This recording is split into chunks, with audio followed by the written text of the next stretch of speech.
میرا نام عبد الناصر اختاری ہے۔ 1432 سن ہجری بمطابق 2011 کو جامعۃ المدینہ سے فراغت حاصل کی۔ اس کے بعد المدینۃ العلمیہ کے شعبے فیضان صحابہ میں خدمت کا موقع ملا۔ اس تمام عرصے میں جن کتابوں پر مجھے کام کرنے کی سعادت ملی اس میں پہلے تو مختصر رسائل تھے، جس میں حضرت سیدنا سعد بن ابی وقاص کی سیرت پر ایک رسالہ پر کام کرنے کا موقع ملا، حضرت سیدنا ابو عبیدہ بن جراح کی سیرت پر کام کرنے کا موقع ملا، سعید بن زید کی سیرت پر کام کرنے کا موقع ملا۔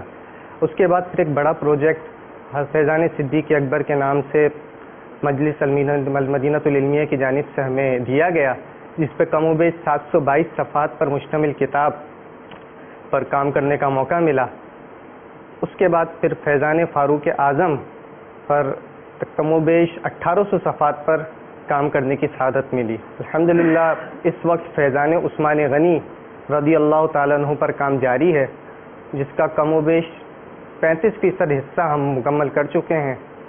اللہ تبارک و تعالیٰ سے دعا ہے کہ ہمیں جامعۃ المدینہ کو دن دگنی رات چگنی ترقی عطا فرمائے، آمین بجاہ النبی الامین صلی اللہ تعالیٰ علیہ وسلم۔